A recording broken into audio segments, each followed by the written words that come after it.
উপশক্তি স্তর কি, অরবিটাল কি, কিভাবে তুমি আসলে ইলেকট্রন বিন্যাস করতে পারবা 1s2 2s2 2p6 এই আকারে কিভাবে তুমি ইলেকট্রন বিন্যাস করতে পারবা, আজকে আমি এই বিষয়গুলো ভাই তোমাদের কাছে একেবারে জলের মতো ক্লিয়ার করে দিব। সো এসএসসি 26 এবং 27 ব্যাচের শিক্ষার্থীরা অর্থাৎ যারা বর্তমানে ক্লাস 9 10 এ পড়তেছো, ভাইয়া আজকের এই ক্লাসটা হচ্ছে আমার টাইপ ভিত্তিক বেসিক সিকিউ অনশর্ট এমসিকিউ ক্র্যাশ কোর্সের ক্লাস, এবং আজকের এই ক্লাসে ভাইয়া তোমাদের সবাইকে স্বাগতম। এবং তোমরা কিন্তু জানো যে ভাইয়া আমি রসায়নের 3য় অধ্যায়ের উপর প্রথম ক্লাসটা কিন্তু দিয়েছি। যারা প্রথম ক্লাসটি দেখোনি একটু কষ্ট করে ভাইয়া প্রথম ক্লাসটা দেখে আসবা। আজকে হচ্ছে কিন্তু ভাইয়া দ্বিতীয় ক্লাস, কারণ প্রথম ক্লাসে কিন্তু আমাদের এই যে তোমাদের রসায়নের 3য় অধ্যায় পদার্থের গঠন কিন্তু সম্পূর্ণ কভার হয়নি। সো আমি বলছিলাম আরেকটা ক্লাসের মাধ্যমে আমাদের বাকি যতটুকু আছে, যেমন উপশক্তি স্তর আছে, তারপর আইসোটপ নিয়ে কিন্তু কথা বলছে। সো এই যে টপিকগুলো যেগুলো আছে এগুলো কিন্তু ভাইয়া এই ক্লাসে আমি তোমাদেরকে কভার করে দিব। আমি যদি তোমাদেরকে দেখাই এখানে সব স্লাইডগুলা কিন্তু আছে যে প্রথম ক্লাসে কি কি তোমাদের সাথে আলোচনা করেছি। আমরা অলরেডি কিন্তু এই 8টা নিয়ে কিন্তু আমি অলরেডি তোমাদের সাথে আলোচনা করেছি। এখন আমি তোমাদের সাথে যেটা নিয়ে আলোচনা করব সেটা হচ্ছে এই যে দেখো পরমাণু শক্তি স্তরে ইলেকট্রন বিন্যাস, তারপর উপশক্তি স্তরের ধারণা, ইলেকট্রন বিন্যাসের নীতি, ইলেকট্রন বিন্যাসের যে ব্যতিক্রম। তো এই যে ইলেকট্রন বিন্যাসের যে সাধারণ একটা নিয়ম আছে, এই নিয়মের ব্যতিক্রমটা তুমি কিভাবে বের করবা সে আজকে আমি এটা শিখাই দেব। এরই সাথে সাথে এইখানে যে টপিকগুলো দেখতে পারতেছো, আইসোটপ বলো, আপেক্ষিক পারমাণবিক ভর, তারপর গড় আপেক্ষিক পারমাণবিক ভর, তেজস্ক্রিয় আইসোটপ ও তাদের ব্যবহার, এখানে বাকি যে কয়টা টপিক আছে এগুলো ভাইয়া সম্পূর্ণ তোমাদেরকে আজকে কভার করে দিব। ওকে, তোমরা কিন্তু জানো যে 3য় অধ্যায়টা সবচেয়ে গুরুত্বপূর্ণ রসায়নে, যেখানে 17টা টপিক নিয়ে তোমাদের বই আলোচনা করছে। সো বাকি যতটুকু আছে আজকে আমি কিন্তু ততটুকু ভাইয়া তোমাদেরকে কভার করে দিব। তো ফার্স্ট অফ অল ভাইয়া একটু যদি আমরা খেয়াল করি, আমরা প্রথমে কিন্তু জানবো যে উপশক্তি স্তরটা আসলে কি। এই উপশক্তি স্তর, তোমাকে যদি আমি বলি যে উপশক্তি স্তরে আরেকটা নাম আছে, এই নামটা হচ্ছে কি ভাইয়া অরবিটাল। কে কে শুনছো? সবাই কিন্তু শুনছো তাই না? অরবিটাল। কিন্তু তোমরা এটাও শুনছো অরবিট। আমি প্রথম ক্লাসে শেষের দিকে কিন্তু আলোচনা করছিলাম যে বিজ্ঞানী বোর, এই বোর সাহেব আইসা একটা চেঞ্জ ঘটাইছে, তাই না? মনে আছে? এবং সে কিন্তু বলছে যে ইলেকট্রন গুলা ইচ্ছা মতো বিভিন্ন কক্ষপথে ঘোরাঘুরি করতে পারবে না, কিছু নির্দিষ্ট অনুমোদিত কক্ষপথে ইলেকট্রন গুলা ঘুরতে পারবে। যার কারণে প্রথমটাকে বলছে কে শক্তি স্তর, দ্বিতীয়টাকে বলা হয়েছে কিন্তু এল শক্তি স্তর, তারপর এম শক্তি স্তর, তারপরেরটা হয়েছে এন শক্তি স্তর। মনে আছে? যেটার মোটামুটি আমরা বলতে পারি 5টা নাম আছে। তুমি শক্তি স্তরটাকে কক্ষপথে বলতে পারো, এগুলাকে তুমি কক্ষপথে বলতে পারো, এগুলাকে ভাইয়া তুমি শেলও বলতে পারো, এগুলাকে ভাইয়া তুমি অরবিটও বলতে পারো, এগুলাকে ভাইয়া তুমি স্থির কক্ষপথে কিন্তু বলতে পারো। ওভারঅল বলতে গেলে কিন্তু ভাইয়া কয়টা নাম? 5টা নাম। ওকে, তো আমরা এখন একটা জিনিস ভাইয়া এখান থেকে দেখবো। কি দেখবো ভাইয়া? এই যে তুমি দেখতে পারতেছো যে শক্তি স্তর আছে, তো এই শক্তি স্তরে সর্বোচ্চ কয়টা ইলেকট্রন বসতে পারে, তো এটা আমাদের জানতে হবে, কারণ এমসিকিউতে দিয়া দেয়। অলওয়েজ মাথায় রাখবা যে একটা শক্তি স্তর, আমি উপশক্তি স্তর নিয়ে আলোচনা করতেছি না, এখন আমি কিন্তু ভাইয়া এই শক্তি স্তর নিয়ে আলোচনা করতেছি যে এই শক্তি স্তরে সর্বোচ্চ কয়টা ইলেকট্রন বসে। তো মাথায় রাখবা যে সর্বোচ্চ কয়টি ইলেকট্রন বসে, যে সর্বোচ্চ ইলেকট্রন ভাইয়া বসে আমি যদি বলি সে সূত্রটা হচ্ছে কিন্তু 2n²। এটা মাথায় রাখবা, কি 2n², যে সর্বোচ্চ কতটি ইলেকট্রন বসে এটার সূত্র হচ্ছে কিন্তু ভাইয়া 2n²। ওকে, আমি যদি বলি প্রথম শক্তি স্তরের কথা, প্রথম শক্তি স্তরে কিন্তু আমরা জানি n = 1 হলে এটাকে আমরা বলতে পারি কে শক্তি স্তর। তাহলে সেক্ষেত্রে এটা n = 1 মানে কি? প্রথম শক্তি স্তর। তো প্রথম শক্তি স্তরে সর্বোচ্চ কয়টা ইলেকট্রন বসে? তাহলে তুমি চিন্তা করো যে সর্বোচ্চ ইলেকট্রন বসবে হচ্ছে কিন্তু 2 ইন্টু এই n এর মান হবে 1, 1 এর তুমি স্কয়ার করবা, তাহলে দেখো একের স্কয়ার করলে একই হয়, তাহলে 2 একে 2, দুইটা ইলেকট্রন বসবে।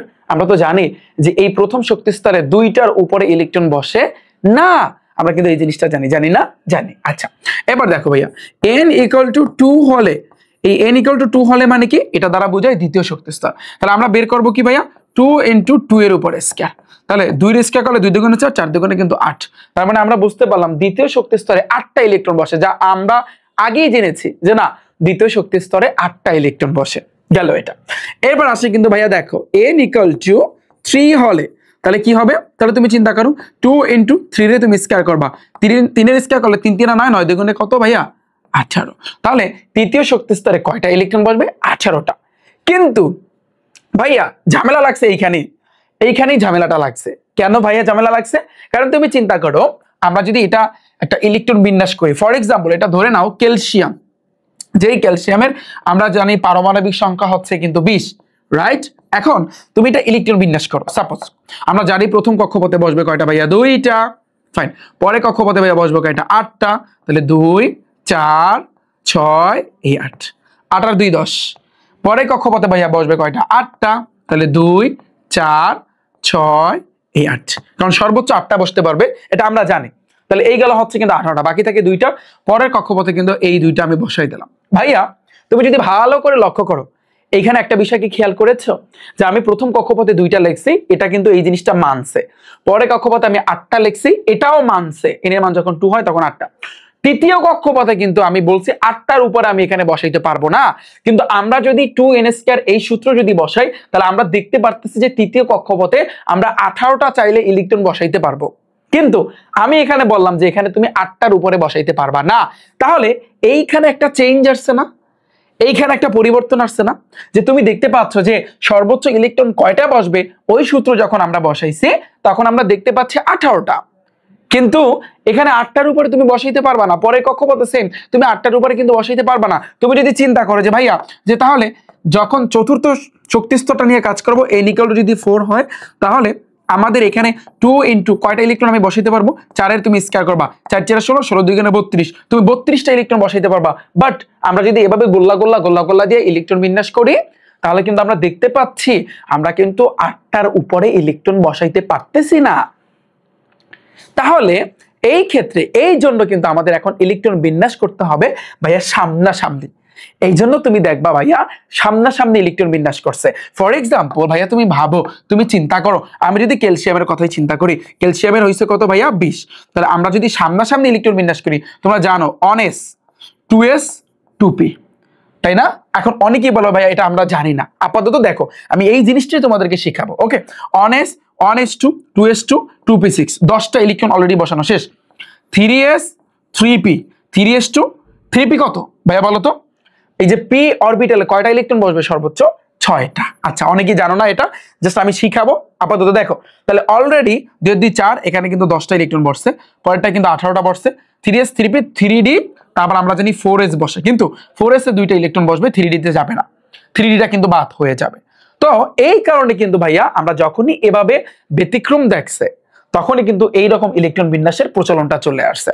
তো এই জন্য তোমরা বলবা যে ভাইয়া এটা আমরা বুঝলাম, এটা আমরা সহজে আমরা বুঝতে পারবো, কিন্তু এই যে s p d f এগুলা কি? এগুলাই হয়েছে কিন্তু ভাইয়া তোমার উপশক্তি স্তর বা অরবিটাল। এগুলোই হয়েছে কি? উপশক্তি স্তর বা হচ্ছে অরবিটাল। এখন আমাদের এই উপশক্তি স্তর সম্পর্কে জানতে হবে। ওকে, তাহলে আমি এটা একটু রিমুভ করে দিই। এখানে 3d আসবে না, এখানে 4s2 আসবে। কেন আসবে, কিসের কারণে আসবে, আমি তোমাদেরকে একটু ঠান্ডা মাথায় বোঝাচ্ছি, এবং ঠান্ডা মাথায় ভাই তুমি একটু বোঝো। ওকে, মনোযোগটা এখন এখানে রাখো। আচ্ছা, তো এখন তাহলে আমরা বুঝতে পারলাম এই যে s বলো, p বলো, d বলো, f বলো, এগুলো কি ভাইয়া? এগুলো হইছে উপশক্তি স্তর। এগুলো কি? উপশক্তি স্তর। আচ্ছা, আমি অন্য একটা স্লাইডে যাচ্ছি, এখন তোমরা একটু বিষয়টা খেয়াল করো। ওকে, তাহলে ভাইয়া আমি যদি বলি ভাইয়া, সেটা হচ্ছে আমরা জানলাম যে উপশক্তি স্তর, বা তুমি এই জিনিসটাকে ভাইয়া অরবিটালও বলতে পারো। অরবিটাল এটাকে তাহলে কি দ্বারা প্রকাশ করে? মাথায় রাখবা, এটাকে তুমি ভাইয়া, এটাকে কিন্তু s, তারপর p, তারপর d, তারপর হচ্ছে কিন্তু ভাইয়া f দ্বারা প্রকাশ করে। এই s p d f এগুলাকে আমরা বলতে পারি কি? উপশক্তি স্তর বা অরবিটাল। এখন খেলাটা এখন শুরু হবে, তাহলে তুমি কিভাবে খেলবা? তো এখন আমরা একটু আসি যে তুমি ভাইয়া কিভাবে খেলবা।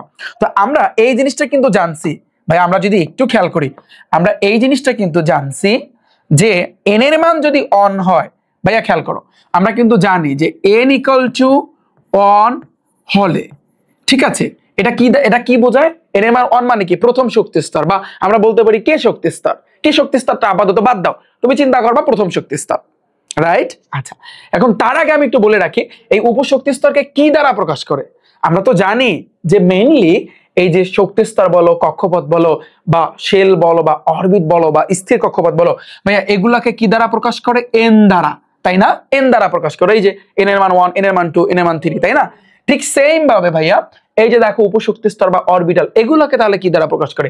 এগুলোকে মাথায় রাখবা, এল দ্বারা প্রকাশ করে। কি দ্বারা? এল দ্বারা প্রকাশ করে। তাহলে এই যে এল দ্বারা প্রকাশ করে, এল এর মান কত হইতে পারবে? যেমন ওই এন এর মান 1 2 3 4 এগুলো হইতে পারবে, তাহলে এল এর মানও তো আছে। এল এর মানটা কত হবে? এল এর মানটা হবে ভাইয়া 0 হতে ভাইয়া কি, অর্থাৎ n-1 পর্যন্ত, এইটা হইবে কিন্তু ভাইয়া মান। এটা মাথায় রাখবা। কি বলছি আমি ভাইয়া? যে এল এর মানটা কি হইতে পারবে? 0 থেকে n-1, 0 থেকে n-1, 0 থেকে n-1। মুখস্থ করো যে এই যে এল এর মানটা তুমি কিভাবে বের করবা? 0 হতে n-1। অনেকে এখন বুঝে নাই, অনেকে বলতেছে ভাইয়া বিষয়টা কিছুই বুঝলাম না, 0 হতে n-1। আমি তোমাদেরকে একটু বুঝাচ্ছি, দেখো। তাহলে n এর মান যদি অন হয়, তাহলে এল এর মানটা কত হবে বলো তো? মাথায় রাখবা, যখন n এর মানটা অন হবে, এল এর মান তখন 0 হবে। কেন? বুঝাচ্ছি। এই যে n এর মান 1, এগুলো কি ভাইয়া? এগুলো হচ্ছে তোমার শক্তি স্তর, শক্তি স্তর বা শেল বা অরবিট যাই বলো না কেন। ওকে, আর এই যে এল এর যে মানটা লিখতেছি, এল এর মানটা এটা কিন্তু আমি লিখতেছি ভাইয়া উপশক্তি স্তর। ওকে, এটা আমি কি লিখতেছি ভাইয়া? উপশক্তি স্তর। আচ্ছা, ভালো কথা, উপশক্তি স্তর আমি কিন্তু লিখলাম। এখন তুমি দেখো ভাইয়া, তাহলে এটা আমি এখন টাইনা লিখতে পারি ভাইয়া অন এস, আমি লিখতে পারি। অনেকেই বুঝে নাই। এখন একটু ঠান্ডা মাথায় ভাবো, এন এর মান এখানে কত? 1, এই 1 আমি এখানে দিছি। এল এর মান কত ভাইয়া? 0, 0 থাকলে এখানে এস বসাইতে হবে। অর্থাৎ একটা জিনিস ভাইয়া মাথায় রাখবা, এই এস এর মানটা কখন হবে? যখন 0 যখন থাকবে তখন বসাইতে হবে এস, যখন অন বসবে তখন বসাইতে হবে পি, যখন 2 বসবে তখন বসাইতে হবে ডি, যখন 3 বসবে তখন বসাইতে হবে এফ। এটা মাথায় রাখবা। ওকে, যখন 0 ছিল আমি কিন্তু এস বসাইছি, তাহলে এটা হচ্ছে অন এস অরবিটাল। এটা কি? অরবিটাল আমি কিন্তু বলতে পারি। ক্লিয়ার? অন এস অরবিটাল, এটা বুঝছো? আমি আরো একটু ক্লিয়ার করি তাহলে বুঝবা। এন এর মান যদি 2 হয়, তাহলে এন এর মান যদি 2 হলে, যেহেতু এখানে 2টা, এল এর মানও তাহলে 2টা হবে। কি কি? 0,1। কেন? তুমি দেখো, প্রথমে 0 তো বসবে, এটা তো ফিক্সড, এই 0 বসলো। 1 কিভাবে? এন এর মান কত বসাইছে? 2, 2 থেকে 1 বিয়োগ করলে 1 হয়। ডান। তাহলে তুমি চিন্তা করো এখানে কি হইবে? এন এর মান তুমি 2 বসাইছো, তার মানে 2, 0 এর জন্য হইবে কিন্তু 2s, আর অনের জন্য আসবে কি? অনের জন্য আসবে পি, তার মানে 2s 2p। বিষয়টা খেয়াল করো, এখানেও 2টা, এখানেও 0 1 2টা, 2s 2p, এখানেও 2টা। তুমি জাস্ট একটু ঠান্ডা মাথায় ভাবো যে কতটা মিল আছে। তুমি একটু চিন্তা করো, এই উপশক্তি স্তরে ম্যাক্সিমামেরই সমস্যা শুধু এসএসসি লেভেলের স্টুডেন্টদের না, ইন্টারমিডিয়েটে যারা তোমরা পড়তেছো, এইচএসসি তে যারা পড়তেছো, তোমাদের এখনো কিন্তু এই জিনিসটা, এখনো কনসেপ্টটা অনেকে ক্লিয়ারলি ধরতে পারে না। ভাইয়ার ক্লাসটা একটু কন্টিনিউ করো, দেখবা ফুল পানির মতো ক্লিয়ার হয়ে যাবে। ওকে, তো এটা আমাদের গেল। এবার আসি কিন্তু n = 3 হলে, তাহলে n = যদি 3 হয়, তাহলে এল এর মানটা কি আসবে? 0 1 2। তুমি একটু হিসাব করে দেখতে পারো, একটু দেখতে পারো, কোনো অসুবিধা নাই। ওকে, তাহলে এখানে 3টা, এখানেও 3টা, তাহলে এখানেও 3টা আসবে, 3s 3p 3d। ডান, এটা আমাদের গেল। এবার আসি কি, n = 4 হলে, তাহলে n = যদি 4 হয়, তাহলে এল এর মান কি আসবে? 0 1 2 3। এখানেও 4টা, এখানেও 4টা, তাহলে এখানে কি হবে? কি আসবে? 4s 4p 4d 4f। ডান। এই 4টা কে কে বুঝছে আমাকে একটু কমেন্টে জানাও ভাইয়া। ডান? ভাইয়া বুঝছো? কতটা ইজিলি বুঝাই দিলাম। ইন্টারেস্টিং পয়েন্ট হচ্ছে এখানে একটা, এখানেও একটা, এখানেও একটা, এখানে 2টা, এখানে 2টা, এখানেও 2টা, এখানে 3টা, এখানে 3টা, এখানেও 3টা, এখানে 4টা, এখানে 4টা, এখানেও 4টা। এটাই হচ্ছে মজার বিষয়, যে তুমি শক্তি স্তরে যে কয়টা পাবা, অরবিটালও সেই কয়টা পাবা। এখন তুমি বলবা যে ভাইয়া তাহলে সবই বুঝলাম, মাথায় যেগুলো বসাইছে এগুলো কি? এগুলো ইলেকট্রন। আমি কিন্তু এখন পর্যন্ত ইলেকট্রন নিয়ে আলোচনা করি নাই, যে তোমার এই এস অরবিটালে কয়টা ইলেকট্রন বসবে, পিতে কয়টা ইলেকট্রন বসবে, এটা কিন্তু আমি তোমাদের সাথে আলোচনা করি নাই, করছি এখন পর্যন্ত। আগে এতটুকু বোঝো শক্তি স্তর এবং উপশক্তি স্তরের কনসেপ্টটা। আমি আশা করি তোমরা সবাই বুঝতে পেরেছো। ডান ভাইয়া? পানি এতটুকু। এখন তোমরা বলবো ভাইয়া এন এর মান যদি 5 হয়, এন এর মান যদি 6 হয়, এগুলো আমরা হায়ার লেভেলে অর্থাৎ এইচএসসি তে যখন উঠবো তখন আমরা কিন্তু জানতে পারবো। এসএসসি লেভেলের জন্য ভাইয়া এতটুকুই এনাফ, এর বাড়তি জানার কোনো দরকার নেই, আদৌ কোনো দরকার নেই। ওকে ভাইয়া, এতটুকু মাথায় থাকবে? বলো, এতটুকু ভাইয়া মাথায় থাকবে? আচ্ছা, যদি এতটুকু মাথায় থাকে, শোনো তাহলে এই যে 0 1 2 এগুলো তো আমরা কি বসাইছি, এই যে জিনিসগুলো এগুলো তো অরবিটালের মান, এগুলো কিন্তু মান। এখন আমরা দেখবো এই যে এস অরবিটালে ইলেকট্রন কয়টা বসবে, এস অরবিটালে তোমার ইলেকট্রন কয়টা বসবে, এস অরবিটালে কয়টা ইলেকট্রন, পি অরবিটালে কয়টা ইলেকট্রন, এটা আমাদের একটু দেখতে হবে। ওকে, অলওয়েজ মাথায় রাখবা এস অরবিটালে ইলেকট্রন বসবে হচ্ছে কিন্তু দুইটা, পি অরবিটালে ইলেকট্রন বসবে কয়টা ভাইয়া, এস অরবিটালে দুইটা, পি অরবিটালে 6টা, ডি অরবিটালে ভাইয়া 10টা, এফ অরবিটালে 14টা। এখন অনেকে বলো ভাইয়া দুইটার উপরে বসাইতে পারবো না, তুমি দুইটার নিচে বসাইতে পারবা, উপরে যাইতে পারবা না। পি অরবিটালে 6টার নিচে তুমি বসাইতে পারবা, 5ও বসাইতে পারবা, 4ও বসাইতে পারবা, যখন যেটা আসে, কিন্তু 6এর উপরে তুমি যাইতে পারবা না। ডি অরবিটালের ক্ষেত্রে 10এর নিচে তুমি বসাইতে পারবা, 10এর উপরে তোমার বসানো লাগবে না বা তুমি বসাইতে পারবা না। আবার এফ এর ক্ষেত্রে সেম। এগুলো হচ্ছে কিন্তু ইলেকট্রন, আর এগুলো হচ্ছে কিন্তু তোমার অরবিটালের মান। অরবিটালের মান যে 0 যদি থাকে এস অরবিটাল, 1 থাকলে পি অরবিটাল, 2 থাকলে ডি অরবিটাল, 3 থাকলে এফ অরবিটাল। আমি আশা করি এতটুকু কনসেপ্ট আমার যত স্টুডেন্ট আছো তোমাদের ফুল কাভার, রাইট? ভাইয়া পানি পানি এতটুকু, আর একটু পানি পানি এখন বানাচ্ছে, জাস্ট শুধু দেখো এখন আমরা ইলেকট্রন বিন্যাস করব, উড়াদুরা প্র্যাকটিস হবে, আমার সাথে প্র্যাকটিস করবা, তাহলে আরো ফুল কমপ্লিট হয়ে যাবে। ওকে, তাহলে দেখো ভাইয়া বিষয়টা একটু দেখো, তাহলে আমরা একটু প্র্যাকটিসে যাই। রেডি, 1 2 3। ফার্স্টে আমি একটা কঠিন একটা আমি মান দিচ্ছি ফসফরাস। ফসফরাসের কত ভাইয়া তোমরা জানো? 15। আমি তোমাদেরকে মুখস্থ করতে বলছিলাম, তোমরা এসএসসি লেভেলের জন্য 1 থেকে 30 পর্যন্ত পারমাণবিক সংখ্যা একটু মুখস্থ রাখবা। হ্যাঁ, এরপর আমি তোমাদেরকে ভর সংখ্যা তুমি কিভাবে মুখস্থ রাখবা আমি টেকনিকটা শিখাই দিচ্ছি না, 2 দ্বারা গুণ করবা, কিছু ব্যতিক্রম আছে ওগুলো তোমাদের একটু মুখস্থ রাখতে হবে। ওকে, তাহলে ফসফরাসের ক্ষেত্রে প্রথমে আমরা কিন্তু জানি অন এস বসবে। অন এস কি বসবে?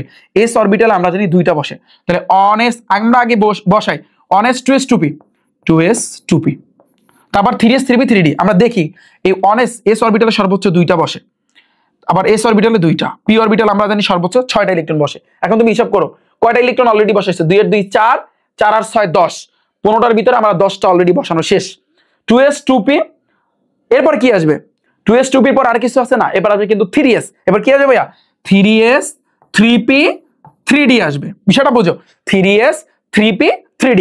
এখন তুমি জানো এস অরবিটালে সর্বোচ্চ 2টা, পি অরবিটালে সর্বোচ্চ 6টা। তুমি বিষয়টা বুঝো, আগে হিসাব করো। তুমি অলরেডি ভাইয়া এইখানে 2 এর 2 4 আর 6 কত ভাইয়া? 10টা অলরেডি তুমি এখানে বসাইছো, বাকি থাকে 5টা, তাহলে এখানে 2টা এখানে 6টা বসাইছো, তাহলে 16টা হয়েছে। তার মানে এখানে তুমি 6 বসাইতে পারবা না। তুমি যদি একটু হিসাব করো, ভালো করে যদি হিসাব করো যে ভাইয়া এখানে 2টা 12টা, বাকি থাকে 3টা, তোমার এই 3টা এখানে তোমার বসাইতে হবে। ওকে, 10 আর 2 হচ্ছে কত? 12, 12 আর 3 হচ্ছে কিন্তু 15। তাহলে আমাদের ইলেকট্রন বিন্যাস আমাদের এখানেই শেষ। 3 আর 2 হয়েছে কিন্তু ভাইয়া 5, তাহলে 10 আর 5 হয়েছে কত ভাইয়া? 15।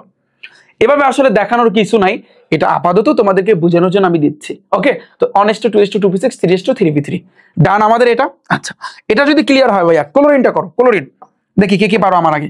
ক্লোরিন Cl, ক্লোরিনের হয়েছে কত? 17। তাহলে ইলেকট্রন বিন্যাস করো সেম, অনএস 2s 2p। অনএস আমরা জানি এস অরবিটালে সর্বোচ্চ 2টা, এস অরবিটালে সর্বোচ্চ 2টা, পি অরবিটালে সর্বোচ্চ 6টা, তাহলে 2 এর 2 4 আর 6 কত? 10টা আমি অলরেডি কিন্তু বসাইছি। আচ্ছা, এবার আমরা জানি 3s আসবে, 3s 3p 3d আসছে, তাই না? 3s 3p 3d, এস অরবিটালে 2টা, পি অরবিটালে 6টা। তাহলে তুমি চিন্তা করো এখানে 10টা, এখানে 12টা, এখানে, তাহলে কিন্তু 18টা হচ্ছে আমাদের টোটাল কত? 17টা। তাহলে তুমি চিন্তা করো অলরেডি এখানে তুমি 10টা বসাইছো, বিষয়টা তুমি বোঝো। তাহলে 10টা যেহেতু এখানে বসাইছো, এখন তুমি ভাবো, তুমি চিন্তা করো ভাইয়া, কি চিন্তা করবা? 3s2 মানে এখানে আমরা 12টা বসাইছি, 12টা মানে 10 আর 2 12, আর লাগে কয়টা ভাইয়া?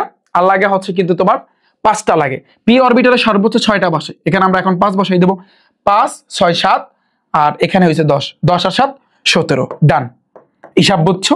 এখানে তাহলে কয়টা বসছে ভাইয়া? 7টা বসছে। বিষয়টা বুঝছো? আমি আরো প্র্যাকটিস করাবো তোমাদেরকে, তুমি যত বেশি ভাইয়া প্র্যাকটিস করবা তত তোমার কাভার হয়ে যাবে। আমরা ম্যাগনেসিয়ামকে নিয়ে করি, দেখো আমরা ম্যাগনেসিয়ামের হয়েছে কিন্তু ভাইয়া 12। তাহলে তুমি হিসাব করো কি হবে? OnS2, তারপর 2s2 2p6, অলরেডি আমার 10টা বসানো শেষ, বাকি থাকে 2টা। যে আমরা জানি OnS2 2s2 2p6, এবার আসে 3s এস অরবিটালে 2টা, বাস শেষ, খেলা শেষ। ডান ভাইয়া, এখানে কিন্তু অলরেডি আমি 10টা বসাইছি, আর এখানে 2টা, তাহলে 12টা হয়েছে। ভাইয়া ক্লিয়ার বিষয়টা বুঝছো? এখন তোমাদের হোমওয়ার্ক থাকবে, তোমরা এখন করবা। এছাড়া আমি আরো একটা করাই দিচ্ছি তোমাদেরকে, তুমি দেখো, তুমি একটু খেয়াল করো। আমি যদি বলি ভাইয়া অক্সিজেনের কত? 8, তাহলে তুমি এটার ইলেকট্রন বিন্যাস করো। তাহলে 1s 2s 2p 1s 2 2s 2 চারটা বসাইছি, বাকি থাকে কয়টা? 8টার ভিতরে 4টা অলরেডি বসাইছি, বাকি থাকে 4টা। p অরবিটালে সর্বোচ্চ বসে 6টা, 6টার ভিতর থেকে তুমি 4টা বসাবে। এই যে 4টা তুমি বসাইলা, তাহলে 2 2 4, 4 আর 4 কত ভাইয়া? 8 হইছে। পানি পানি ভাইয়া, পানি পানি। এখন তোমাদের একটা হোমওয়ার্ক দিচ্ছি, তোমরা এখন এইটা হোমওয়ার্ক করবা ভাইয়া। হোমওয়ার্ক কইরা যারা আমার প্রাইভেট ব্যাচে আছো, যারা 2026 সালে এসএসসি পরীক্ষা দিবা, যাদের শর্ট সিলেবাস দিছে, এবং যারা 2027 সালে এসএসসি পরীক্ষা দিবা যাদের ফুল সিলেবাস দিছে ভাইয়া, তোমরা যারা আমার ব্যাচে আছো, তোমাদের আমি কিছু হোমওয়ার্ক দিচ্ছি। এই হোমওয়ার্কগুলো একটু বাসায় বসে করবা, পারবা না? যেমন হোমওয়ার্ক গুলো হচ্ছে কি, একটু খেয়াল করো। তুমি বোরনটা করবা, বোরনের কত আমরা জানি ভাইয়া 5, এটা একটু করবা, এটা ইলেকট্রন বিন্যাস করবা। তারপর আসছে কিন্তু ভাইয়া কার্বন, কার্বনের হয়েছে কত ভাইয়া 6, নাইট্রোজেনের কত ভাইয়া 7, তারপর আছে কিন্তু ফ্লোরিন, ফ্লোরিনের হয়েছে কত ভাইয়া 9, তারপরে হচ্ছে কি ভাইয়া নিয়ন, নিয়নের হয়েছে কত ভাইয়া বলো 10, তারপর সোডিয়ামের হয়েছে কত 11। তোমাদের এই কয়টা, বেশি না, জাস্ট এই কয়টা একটু করবা ভাইয়া, পারা যাবে।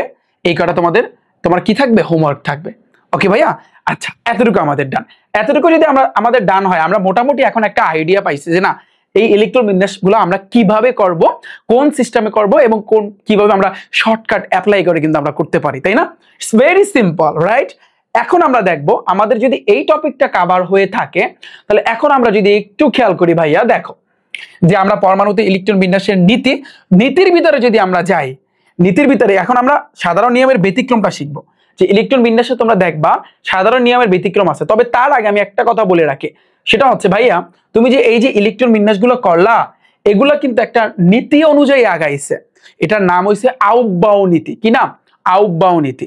এইচএসসি তে যখন উঠবা তখন তুমি দেখবা আউফবাউ নীতি আছে, হুন্ডের নীতি আছে, এগুলো তোমরা দেখবা। কিন্তু আমরা যে এখন এখানে আগাইছি, এটা কিন্তু কোন নীতি অনুযায়ী? আউফবাউ নীতি।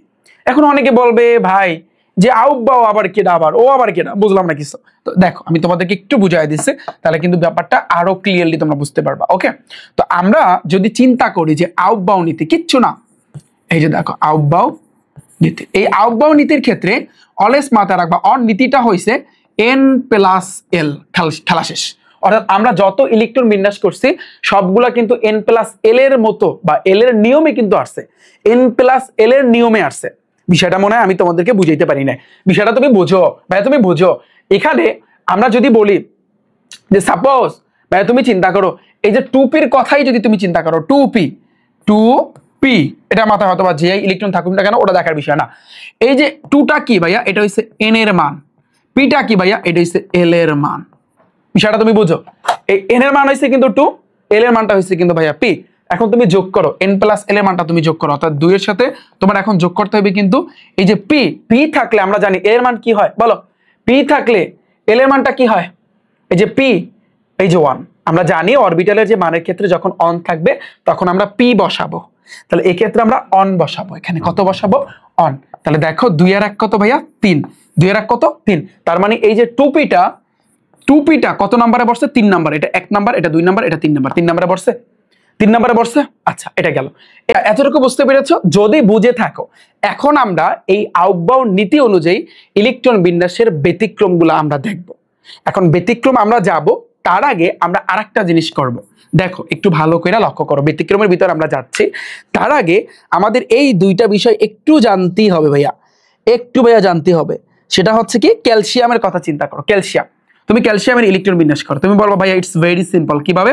দেখো 1s 2s 2p, তাহলে 1s2 2s2 2p6, 10টা অলরেডি ডান, বাকি থাকে 10টা। 3s 3p, এসে দিব আমি 2টা, পিতে দিব আমি কয়টা ভাইয়া 6টা, 18টা অলরেডি ডান। তোমরা জানো যে ভাইয়া 3s 3p 3d তারপর 4s আসবে, মানে আমরা ওই নিয়ম অনুযায়ী 3s 3p 3d তারপর আমরা 4s বসাইলাম। কিন্তু ভাইয়া এই ইলেকট্রন বিন্যাস এটা কিন্তু তোমার আউফবাউ নীতি অনুযায়ী কিন্তু হয়েছে। কিরকম তুমি ভাবো, তুমি আমার কোশ্চেন হচ্ছে এই জায়গাতে তোমাদের কাছে, এখানে অলরেডি আমি 10টা ইলেকট্রন কিন্তু বসাইছি, 10টা ইলেকট্রন কিন্তু আমি বসাইছি, এখানে কিন্তু অলরেডি 8টা ইলেকট্রন কিন্তু আমি বসাইছি, 10 আর 8 18, বাকি থাকে 2টা ইলেকট্রন আমার বসাইতে হবে। কিন্তু প্রশ্ন হচ্ছে 3d তে 2টা বসবে নাকি 4s এ 2টা বসবে, এটাই আসলে বুঝতে হবে। তো অনেকে আনসার দিবে 3d তে বসবে, কেন? কারণ 3p পর 3d আসছে।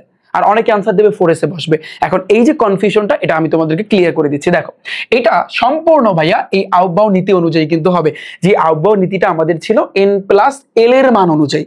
তাহলে আমরা যদি এই n প্লাস l এর মান অনুযায়ী চিন্তা করি, তাহলে তুমি ভাবো, তাহলে তুমি একটু ভাবো, এই যে 3D কথা যদি তুমি চিন্তা করো ভাইয়া, তাহলে এটা n এর মান হয়েছে কিন্তু 3, আর এই যে d এটা হয়েছে l এর মান। তাহলে তুমি একটু n প্লাস l এর মানটা বের করো।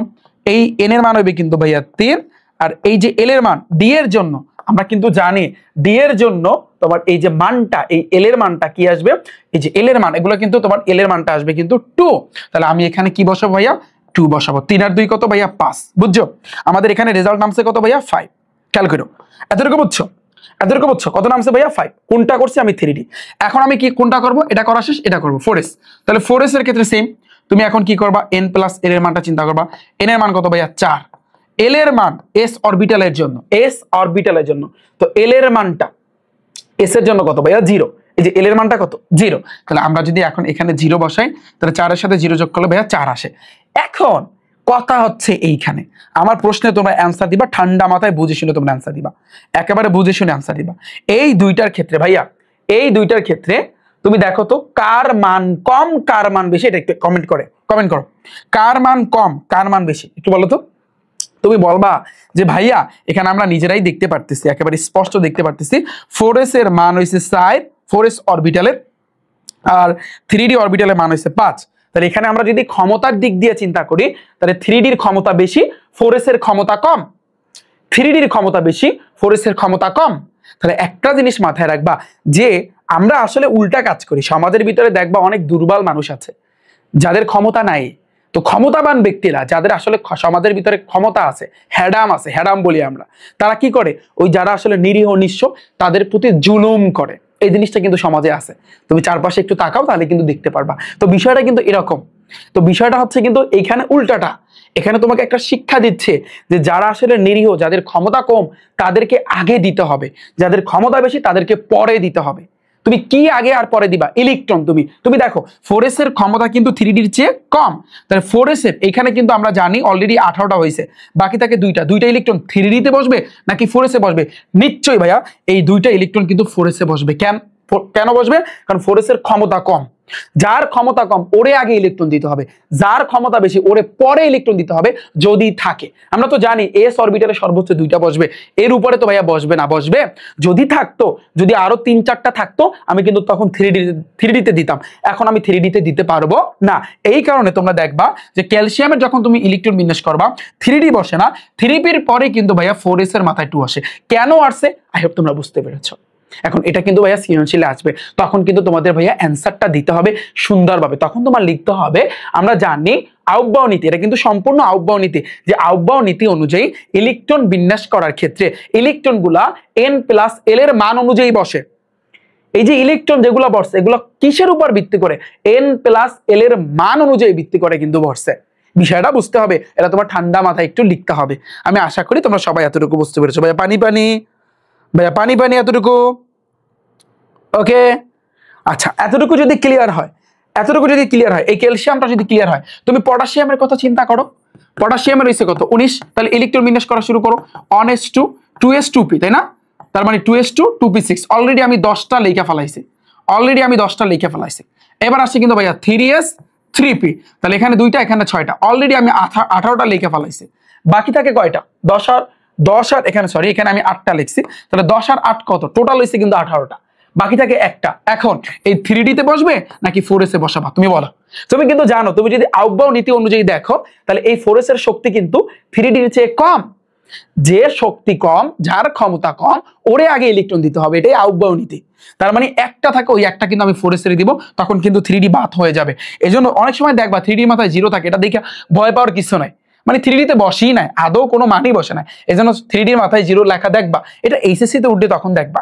ওকে, তাহলে এখানে থাকতেছে কিন্তু ভাইয়া তোমার 4s, কি থাকবে 4s অন। এই যে দেখো আমি কিন্তু একটা ইলেকট্রন বসায় দিলাম, তাহলে টোটাল হয়েছে কত ভাইয়া 19টা। বুঝাইতে পারলাম আমি তোমাদেরকে? আচ্ছা, এরপরে আমরা আরো একটু প্র্যাকটিস করি। আমরা যদি আরো দেখি তাহলে সেক্ষেত্রে দেখবা যে ভাইয়া আমরা টাইটানিয়ামের কথা চিন্তা করি, স্ক্যান্ডিয়াম 21, টাইটানিয়াম, তাই না? তাহলে আমরা যদি এই টাইটানিয়ামের কথা চিন্তা করি, যেটা হয়েছে কিন্তু ভাইয়া 22, এটা ইলেকট্রন বিন্যাস করো, একটু প্র্যাকটিস করো। 1s2 2s2, তারপর 2p6 3s2 3p6, আমি 18টা অলরেডি লিখছি। এগুলো করতে করতে করতে করতে অলরেডি মুখে চলে আসবে যে 1:2:2:6 3:3:6 এগুলো করতে করতে প্র্যাকটিস করতে করতে এবং বারবার বলবা, বারবার মুখে মুখে বলবা, তাহলে অটোমেটিকলি তোমার হয়ে যাবে। ওকে, তাহলে 1:2:2:6 ভাইয়া আমি কিন্তু 10টা অলরেডি বসাইছি। এবার এখানে কিন্তু আমি 8টা বসাইছি, বাকি থাকে কয়টা? 18টা অলরেডি ডান। 22টার ভিতরে 18টা আমি বসাইছি, তাহলে বাকি থাকে 4টা। তুমি জানো এরপরে 3s 3p 3d আসবে, তারপর 4s আসবে। তবে আগে তুমি 4s এর ইলেকট্রন দিয়ে নিবা, তারপর যা থাকে যদি এক্সট্রা থাকে তখন তুমি 3d দিবা, কারণ 4s এর ক্ষমতা কম। তাহলে 18টা আমরা বসাইছি, 4s এ s অরবিটালে সর্বোচ্চ 2টা ইলেকট্রন বসে, তাহলে তুমি 2টা দাও। 20টা আমরা বসাইছি, বাকি থাকে 2টা, ওই 2টা তখন তুমি 3d দিয়ে দিবা, খেলা শেষ। আমি বুঝাইতে পারলাম তোমাকে? এই হয়েছে কিন্তু কাহিনী, এইটাই আসলে কিন্তু ভাইয়া কাহিনী। ওকে, তাহলে এখন আমাদের এই যদি পুরো কনসেপ্টটা ভাইয়া যদি ক্লিয়ার হয়, এটা কিন্তু সম্পূর্ণ আউটবাউ নীতি অনুযায়ী কিন্তু আমরা আগাইছি। ওকে, এখন আমরা দেখবো এই যে পরমাণুতে ইলেকট্রন বিন্যাসের নীতি, তো নীতি আমাদের শেষ। এখন আমরা কিন্তু দেখবো সাধারণ নিয়মের কিছু ব্যতিক্রম আছে, এই আউটবাউ নীতির কিছু ব্যতিক্রম আছে, আবার উল্টা আছে। তাহলে উল্টাগুলা কি কি তোমরা বলবা যে ভাইয়া আবার উল্টা আবার কোত্থেকে আসলো, এটা একটু বোঝান। দেখো, তো সাধারণ নিয়মের ব্যতিক্রম এখন আমরা শিখবো যে ভাইয়া ইলেকট্রন বিন্যাসের সাধারণ নিয়মের ব্যতিক্রম। সাধারণ নিয়ম বলতে কি বোঝায়? ওই যে আউটবাউ নীতি, যে একটা n+l এর মান অনুযায়ী ইলেকট্রন গুলা বসবে। এখন ওইটার কিছু ব্যতিক্রম আছে, সাধারণ নিয়মের ব্যতিক্রম।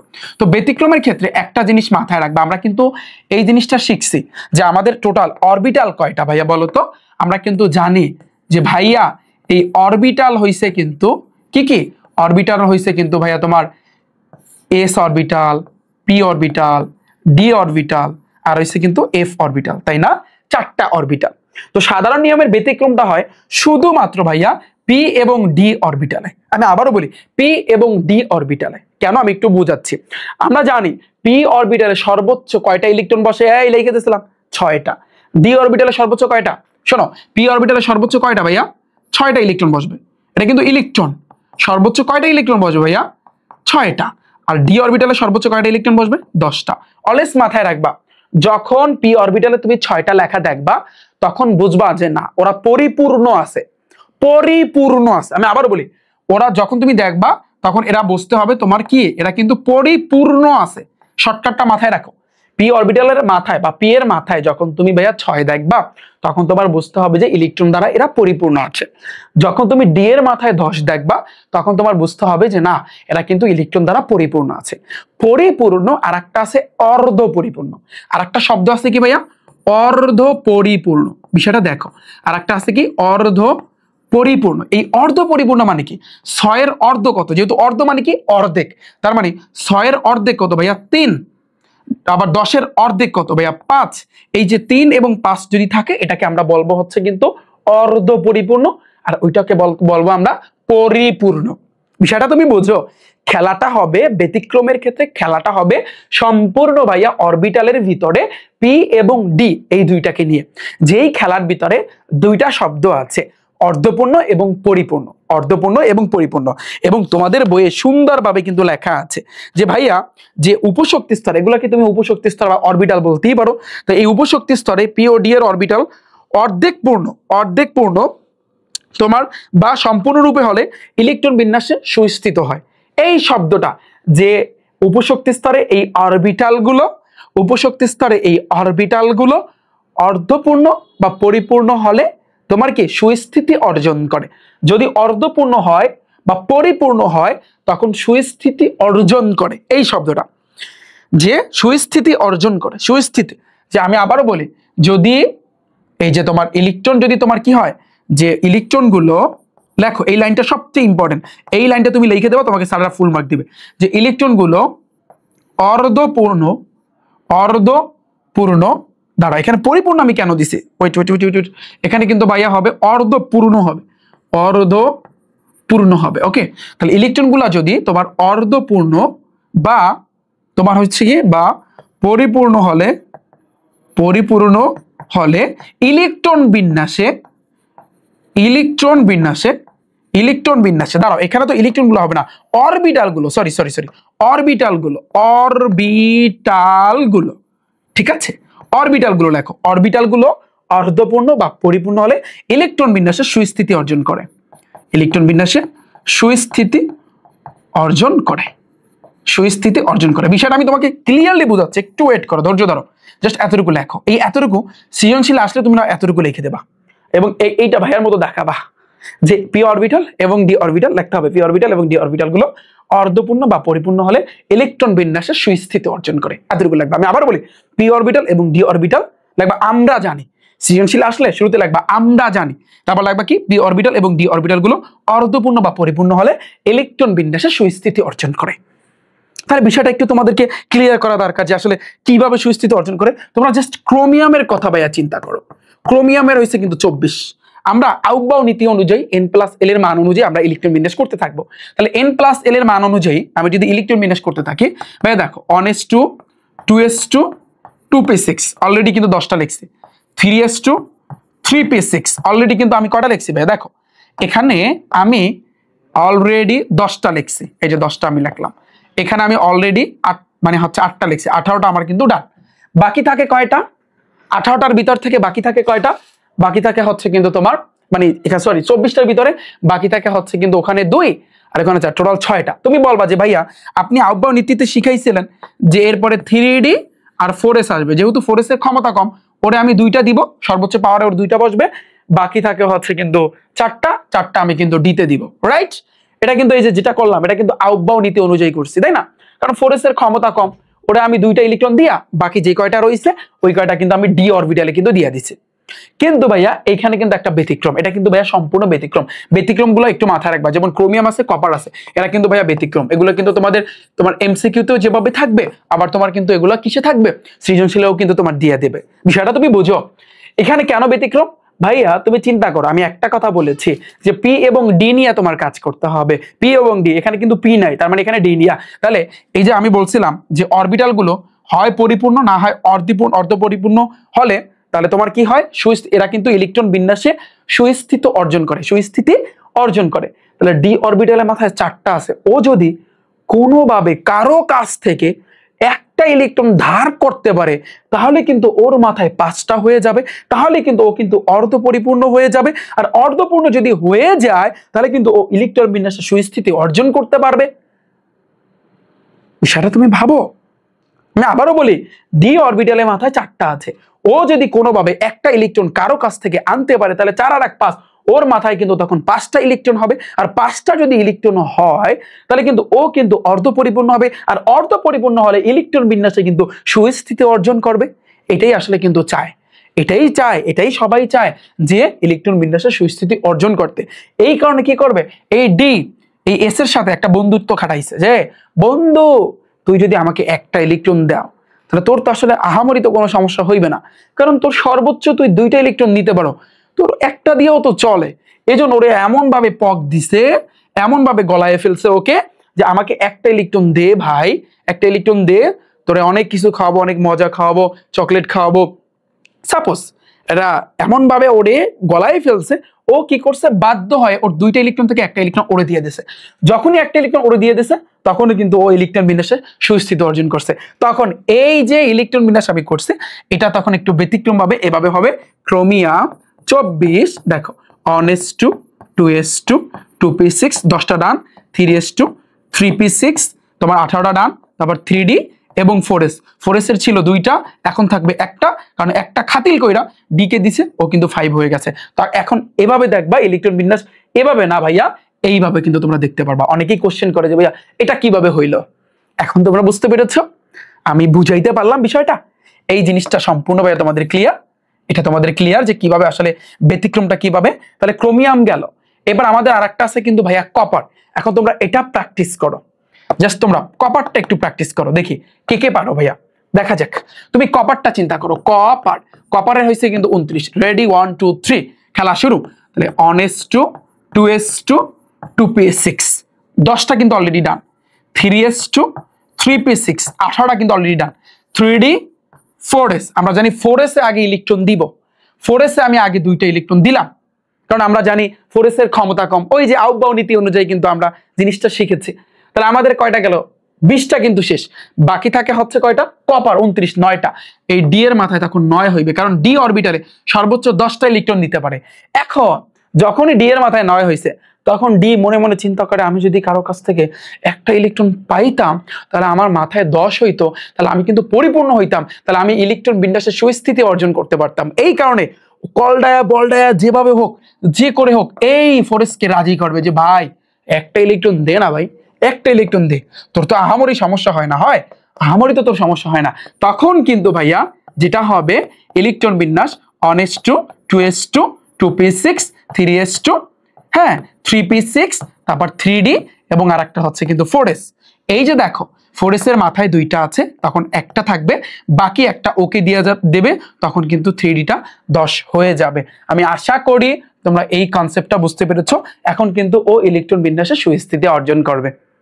এই হয়েছে কিন্তু ভাইয়া ব্যতিক্রম। তোমরা ব্যতিক্রমের ভিতরে দেখবা ক্রোমিয়ামটা হচ্ছে কিন্তু ভাইয়া আরো আছে, আরো আমি প্র্যাকটিস করাবো অনেক এমসিকিউ ক্লাসে ভাইয়া, তোমাদেরকে প্র্যাকটিস করাবো অনেক ভাইয়া। তো আমি আশা করি এটা এতটুকু তোমাদের ক্লিয়ার যে আসলে ব্যতিক্রমটা আবার ইলেকট্রন বিন্যাসটা যাদের এতদিন ধরে সমস্যা ছিল এখন ভাইয়া তোমাদের ক্লিয়ার।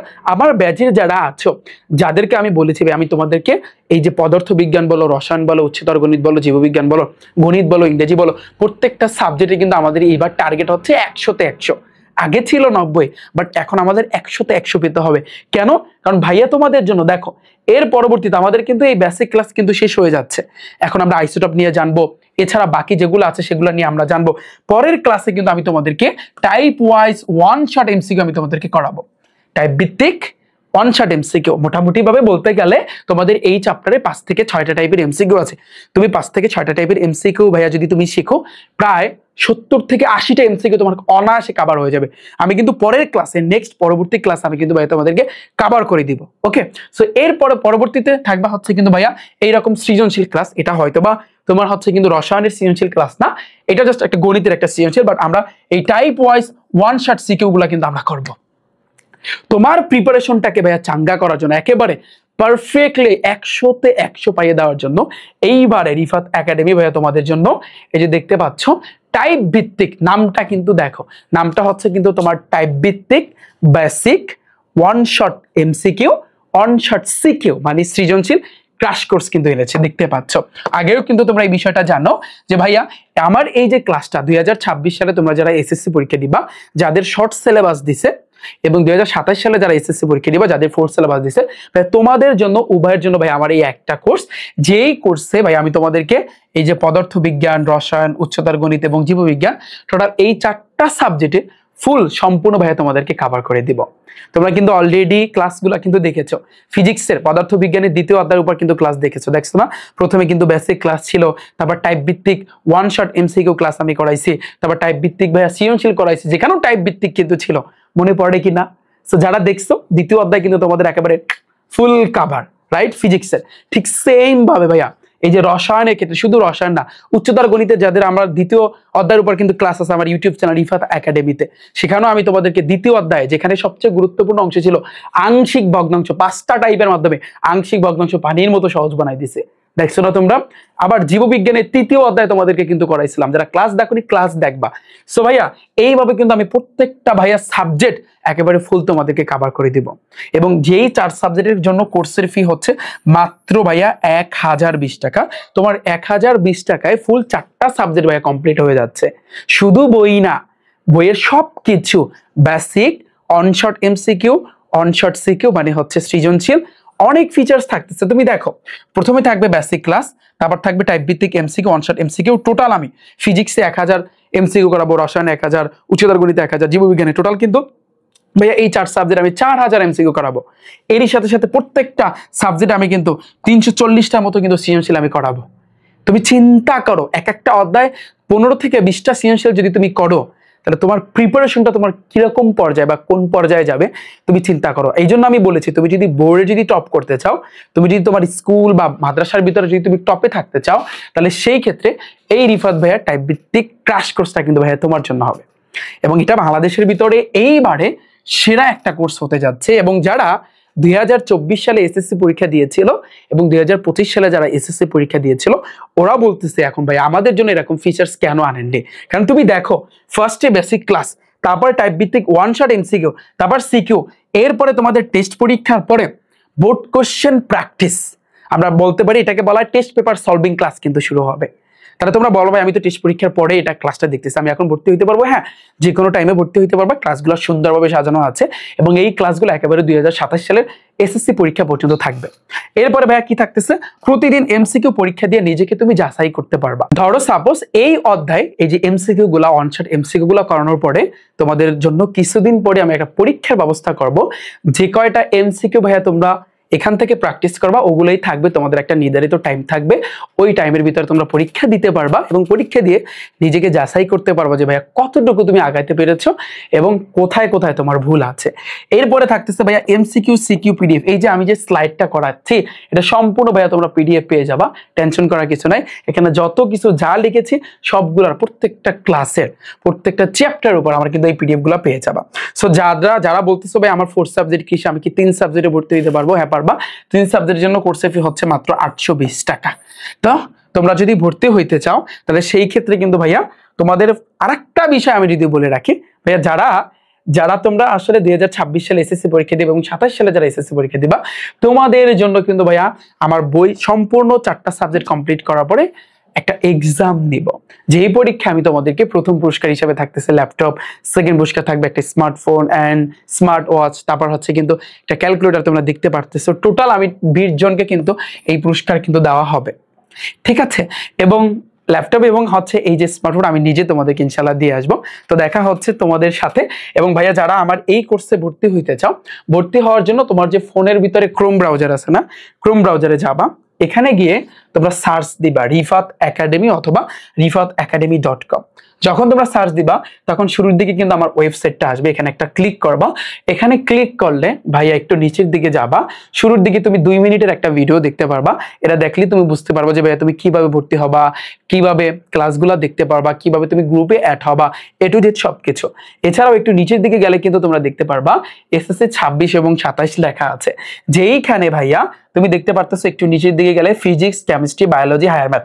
যারা সার্চ সাবজেক্টে ভর্তি হইতে চাও এটার উপর ক্লিক করবা, 1020 টাকা, আর কোনো টাকা দিতে হবে না। আর যারা 3 সাবজেক্টে ভর্তি হইতে চাও ফিজিক্স, কেমিস্ট্রি, বায়োলজি, তোমাদের জন্য কোর্সের ফি হচ্ছে 820 টাকা, এখানে ক্লিক করবা। এছাড়াও যদি তোমাদের ভর্তি হইতে কোনো সমস্যা হয় আমাদের একটা হোয়াটসঅ্যাপ নাম্বার আছে 01749097325, এই হোয়াটসঅ্যাপ নাম্বারে তোমরা মেসেজ দিতে পারো। এছাড়াও ভাইয়া আমাদের শুক্রবার বাদে সকাল 10টা থেকে বিকাল 4টা পর্যন্ত আমাদের এই 2টা নাম্বারে যে কোনো নাম্বারে তোমরা ফোন দিয়ে আমাদের সাথে যোগাযোগ করতে পারো। তো আমি আশা করি বিষয়টা তোমাদের কাছে ক্লিয়ার। ওকে, তো আমাদের এতটুকু গেল। অ্যান্ড দেন এখন আমরা কি শিখবো বলো? তো আমাদের যদি এতটুকু কভার হয়, সো আমরা তো ব্যতিক্রমটা শিখছি, এখন আমাদের নেক্সট টপিকটা কি দেখো একটু খেয়াল করি। নেক্সট টপিকটা হচ্ছে কিন্তু ভাইয়া আইসোটপ এবং আপেক্ষিক পারমাণবিক ভর এবং গড় আপেক্ষিক পারমাণবিক ভর, যেগুলো আসলে তোমার এমসিকিউতে থাকবে এবং এরই সাথে সাথে ভাইয়া তোমার সৃজনশীলও থাকবে। সৃজনশীল অনেক সৃজনশীল দেখতে পারবো, আমি তোমাদেরকে করাবো অনেক। ওকে, তো আমরা আইসোটপ তারপর এই যেই 4টা টপিক আছে এখন আমরা কিন্তু কভার করে ফেলবো। ওকে, তাহলে রেডি 1 2 3 দেখা যাক। তাহলে এখন একটু খেয়াল করো, আমি কয়েকটা স্লাইড তৈরি এখানে কয়েকটা আচ্ছা তৈরি করে নিলাম। দেখো এখন একটু খেয়াল করো, এখন আমাদের যে টপিকটা ভাইয়া সেটা হচ্ছে কি আইসোটপ। আইসোটপ সম্পর্কে জানতে হবে। ওকে, আইসোটপ, তাহলে আইসোটপটা কি? আইসোটপ লাস্টে কিন্তু প আছে, তার মানে যেখানে তোমার প্রোটন সংখ্যা সমান, মাথায় রাখবা যে সকল পরমাণুর প্রোটন সংখ্যা সমান। আমি আবারও বলি যে সকল পরমাণুর প্রোটন সংখ্যা সমান। আমি আবারও বলি প্রোটন সংখ্যা সমান, শুধুমাত্র প্রোটন সংখ্যা সমান, কিন্তু ভর সংখ্যা ও নিউট্রন সংখ্যা ভিন্ন। তোমাদের বইয়েও লেখা আছে, একটু দেখে নিবা। তো তখন তাকে বলা হয় কিন্তু আইসোটপ। ওকে, তুমি কিভাবে মনে রাখবা? এই যে বললাম যেহেতু আইসোটপ আছে তাহলে এখানে কিন্তু লাস্টে কিন্তু ভাইয়া প আছে, প দ্বারা বুঝতে হবে প্রোটন সংখ্যা সমান। ইন্টারমিডিয়েটে উঠলে তখন তোমরা দেখতে পারবা আইসোবার আছে, আইসোটন আছে, আইসোবার লাস্টে কিন্তু ভ আছে, তার মানে যে সকল পরমাণুর ভর সংখ্যা সমান। আইসোটন লাস্টে কিন্তু ন আছে, তার মানে যে সকল পরমাণুর নিউটন সংখ্যা সমান, তখন তাকে আইসোটন বলে। আমার কথা বুঝতে পেরেছো? তো আইসোটপ মানে কি? যে সকল পরমাণুর প্রোটন সংখ্যা সমান। এছাড়া আমরা জানি একটা পরমাণুর ভিতর আর কি কি থাকে, প্রথম ক্লাস আমি শিখেছি ভর সংখ্যা থাকে, নিউটন সংখ্যা, তার মানে ভর সংখ্যা এবং নিউটন সংখ্যা ভিন্ন, এটা মাথায় রাখবা। এবং একটু সামনে লিখে দিতে পারো যে এবং ভাইয়া ভর সংখ্যা ও নিউট্রন সংখ্যা। তো তো নিউটন সংখ্যা কি ভিন্ন ভিন্ন, তখন তাকে আমরা কি বলতে পারি, আইসোটপ আমরা কিন্তু বলতে পারি। বুঝাইতে পারছি আমি? এখন একটু ভাইয়া খেয়াল করি, তোমরা দেখবা তোমাদের বইয়ে আছে হাইড্রোজেনের টোটাল 7টা আইসোটপ আছে। কয়টা আইসোটপ আছে? 7টা আইসোটপ তোমাদের বইয়ের ভিতরে আছে। হাইড্রোজেনের 7টা আইসোটপ, যেমন এখানে হাইড্রোজেন 1, হাইড্রোজেন 2, তারপর এখানে 3, এখানে লেখা আইসোটপ গুলা, তারপর এখানে 4, তারপর 5, তারপর ভাইয়া 6, তারপর ভাইয়া এই যে 7, মাথায় রাখবা হাইড্রোজেনের টোটাল কয়টা আইসোটপ ভাইয়া? 7টা। এই 7টার ভিতরে প্রথম যে 3টা, এই প্রথম 3টা কিন্তু ভাইয়া প্রকৃতিতে পাওয়া যায়। প্রথম 3টা মাথায় রাখবা, প্রথম 3টা, এই 3টা কিসে পাওয়া যায়? প্রকৃতিতে। প্রকৃতিতে হাইড্রোজেনের প্রথম 3টা প্রকৃতিতে পাওয়া যায়। এমসিকিউতে এভাবে থাকবে, হাইড্রোজেনের অর্থাৎ কয়টা আইসোটপ প্রকৃতিতে পাওয়া যায়, তখন তুমি যদি 7টা অ্যান্সার দাও তাহলে কিন্তু ভুল হবে। আর বাকি যে 4টা, এই বাকি 4টা তাহলে কৃত্রিম উপকারে কিন্তু তৈরি হয়, তো মানুষের তৈরি, এটা এমনিতেই বুঝতে পারতেছো। এখন এই যে প্রকৃতিতে যে 3টা পাওয়া যায়, এই 3টার একটা স্পেশাল নাম আছে, ঠিক আছে? যে নামটা কি, প্রথমের নামটা হয়েছে কিন্তু এটাকে আমরা হাইড্রোজেন বলতে পারি বা প্রোটিয়াম আমরা বলতে পারি। ভাইয়া কি?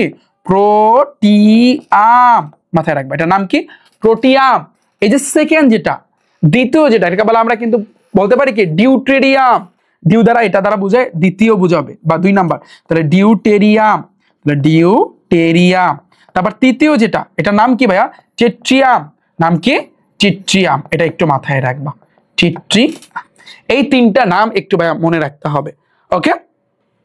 তাহলে হাইড্রোজেনের প্রকৃতিতে 3টা আইসোটপ পাওয়া যায়, একটা নাম হচ্ছে অর্থাৎ প্রোটিয়াম, তারপর হচ্ছে কি, তারপর হচ্ছে কিন্তু ডিউটেরিয়াম, আর একটা হচ্ছে কিন্তু ট্রিটিয়াম, ডিউটেরিয়াম, এবং আরেকটা হচ্ছে কিন্তু ভাইয়া ট্রিটিয়াম। ডান? এতটুকু সবাই বুঝতে পেরেছো? এই গেল আমাদের কিন্তু আইসোটপের কাহিনী। এরপরে আসছে কিন্তু ভাই আমাদের এখন জানতে হবে আপেক্ষিক পারমাণবিক ভর। তুমি কিভাবে, সবচেয়ে ইম্পর্টেন্ট, যে আপেক্ষিক পারমাণবিক ভরটা তুমি কিভাবে বের করবা? আপেক্ষিক পারমাণবিক ভর একটু খেয়াল করি ভাইয়া, তোমাদেরকে এমসিকিউতে একেবারে ফুল কভার করে দিবে। এরই সাথে সাথে আমি তোমাদেরকে সৃজনশীলও কিন্তু কভার করে দেবো, কারণ এগুলো সৃজনশীলও কিন্তু আছে, ঠিক আছে? তুমি আমার ক্লাসগুলো একটু ধারাবাহিকতা বজায় রেখে দেখবা। যেমন একটা সিস্টেম আছে, যেমন গণিতে আমি সেট ফাংশনের উপর একটা ক্লাস নিছি, শুধু একটা না 3টা ক্লাস। প্রথম ক্লাস ছিল 2.1, 2.2 গণিতের, একেবারে 2টা ক্লাসের মাধ্যমে, মানে একটা ক্লাসের মাধ্যমে বেসিক বা অনুশীলনের যত ম্যাথ ছিল সব কিন্তু আমি কভার করে দিয়েছি, মনে আছে? এরপরে যারা ক্লাস দেখছো তোমরা কিন্তু জানো, সেকেন্ড ক্লাসটা ছিল টাইপ ভিত্তিক এমসিকিউ ক্লাস। সুন্দরভাবে এই ক্লাসগুলো প্লে লিস্টে আমার সাজানো থাকবে, যে রিফাত একাডেমি ইউটিউব চ্যানেল একটা ক্লিক করবা, প্লে লিস্টে যদি যাও নিচের দিকে গেলেই তোমরা দেখতে পারবা, সুন্দরভাবে সবগুলা কিন্তু ভাই সাজানো থাকবে, ঠিক আছে? তৃতীয় ক্লাসটা ছিল টাইপ ভিত্তিক সৃজনশীলের উপর। আচ্ছা, তাহলে এখন আপেক্ষিক পারমাণবিক ভর, এটা আমরা একটু খেয়াল করি যে এটার একটা ফর্মুলা আছে ভাইয়া, এটার একটা কিন্তু সূত্র আছে। সূত্রটা হচ্ছে কি, এই আপেক্ষিক পারমাণবিক ভরের একটা সূত্র, আমি সূত্রটা ডাইরেক্ট লিখে দিই তাহলে বেটার হবে।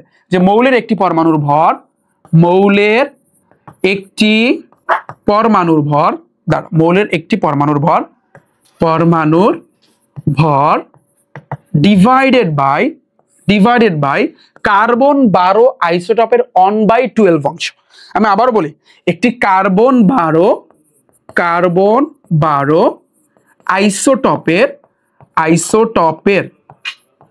আইসোটপের 1/12 বা 12 অংশ।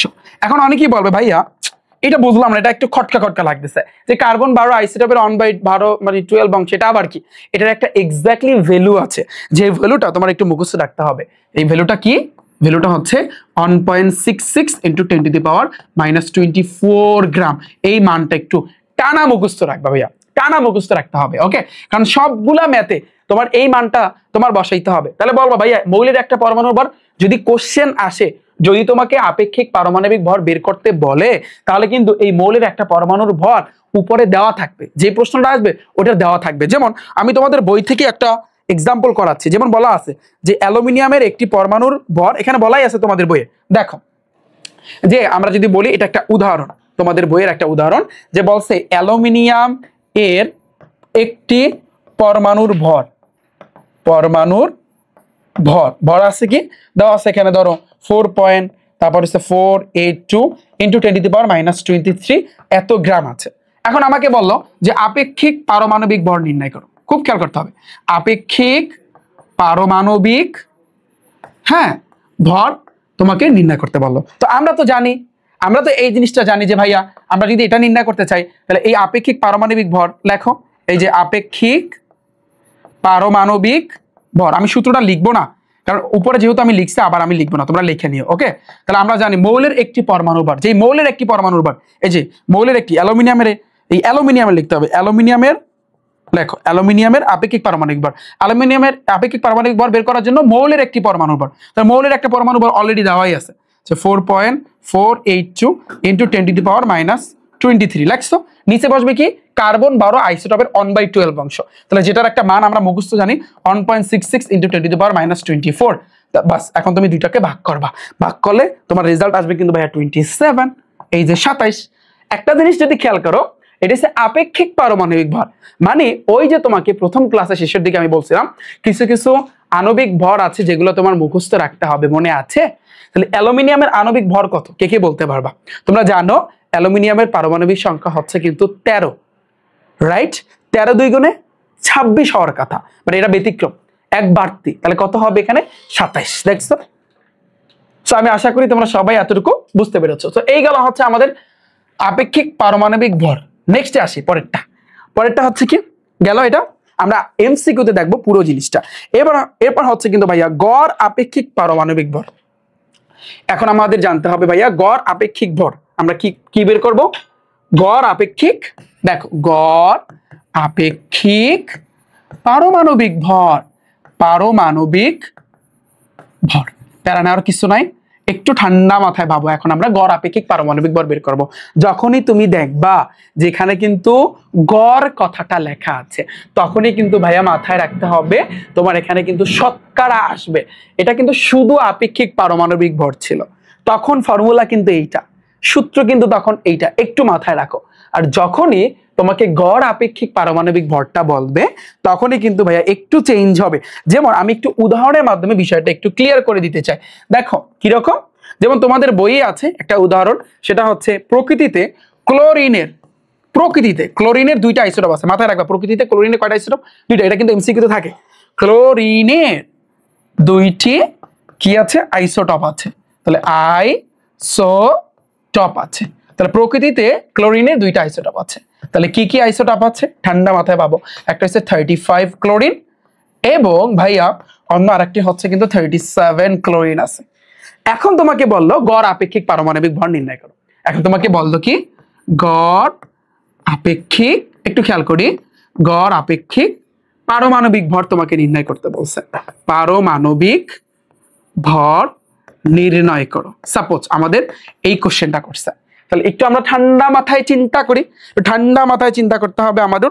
তো তাহলে প্রকৃতিতে দুইটা আইসোটোপ আছে, একটা ক্লোরিন এবং একটা 35 ক্লোরিন আর একটা 37, এবং যেটার পার্সেন্টেজটা কিন্তু আমি যদি বলি যে শতকরা মান আছে কিন্তু 75%, এখানে হয়তো বা কোশ্চেনই থাকবে, এটা দেওয়া আছে 75%, আবার এটা দেওয়া আছে 25%, মানে কোশ্চেনের ভিতরে পার্সেন্টেজটা থাকবে, আমি হয়তো বা উঠাই না, এটা দেওয়া থাকবে।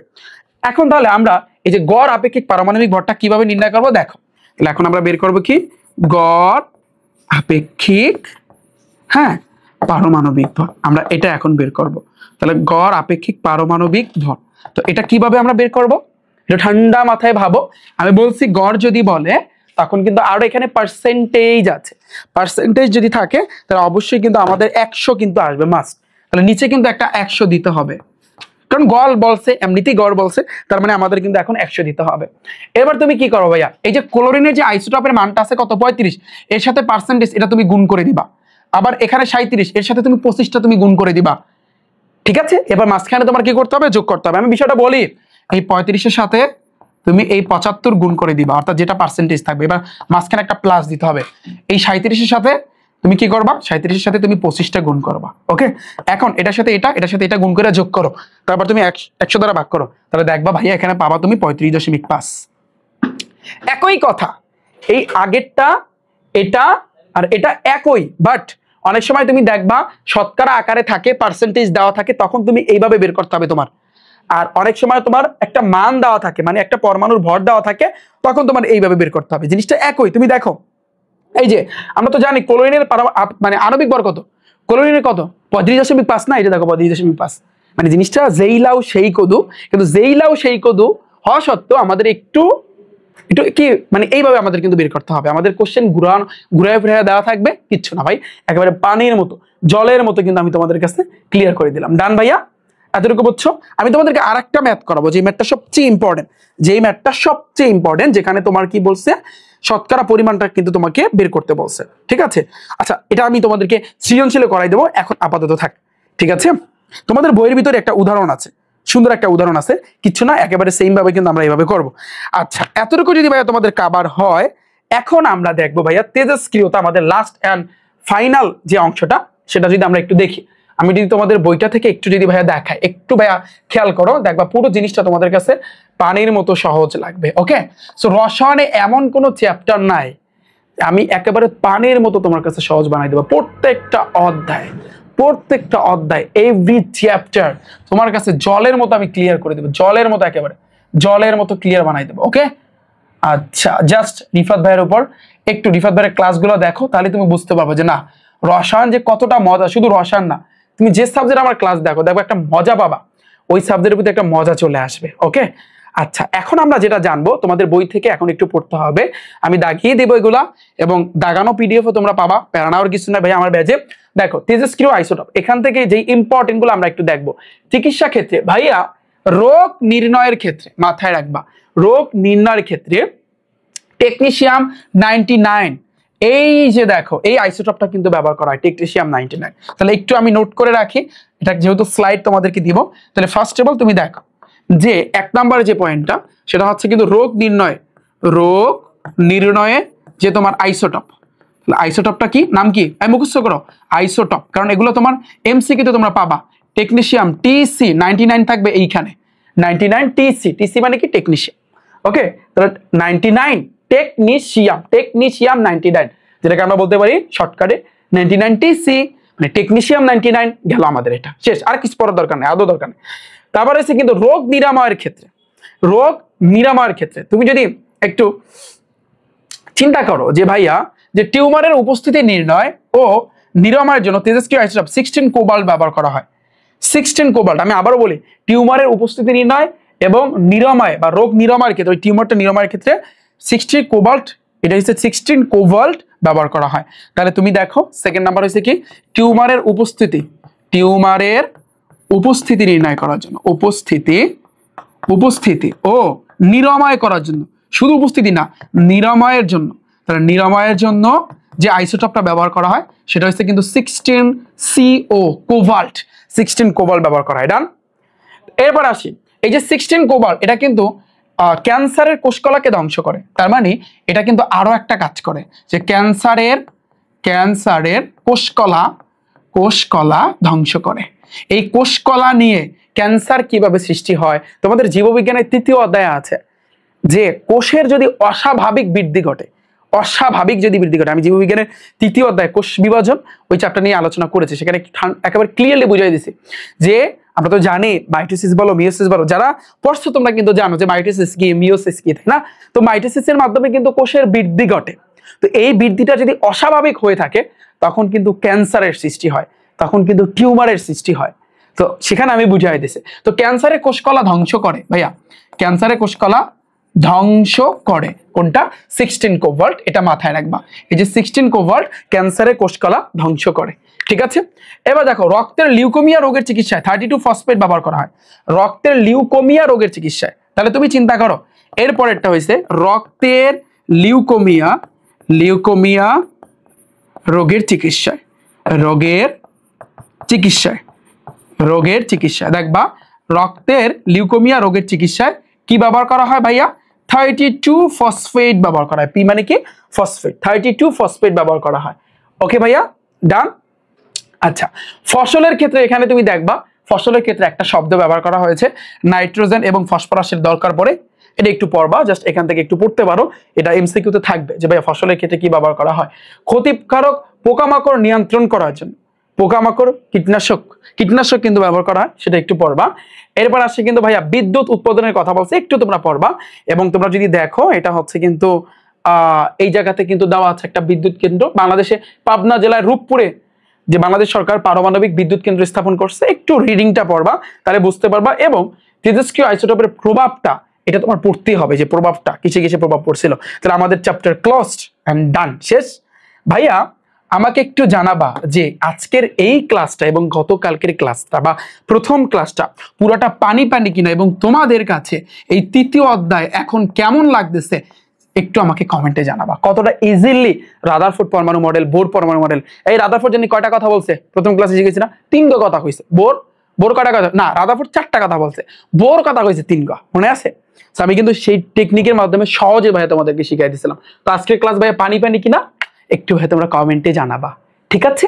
এবং পুরো যাদের এই যে ইলেকট্রন বিন্যাসে যাদের সমস্যা ছিল বা তোমাদের যদি এখনো সমস্যা থাকে ক্লাসটা ব্যাক করে দেখে আসবে, তারপরও তুমি যেন ইলেকট্রন বিন্যাসে প্রো হইতে পারো, ইলেকট্রন বিন্যাসের ব্যতিক্রমটা জানে বুঝতে পারো, সুস্থিত কি এই জিনিসটা অর্ধপূর্ণ পরিপূর্ণ এই ছোট্ট ছোট্ট বিষয়গুলো যেন বুঝতে পারো, কারণ এগুলোই ভাই তোমার কিন্তু সৃজনশীলে থাকবে।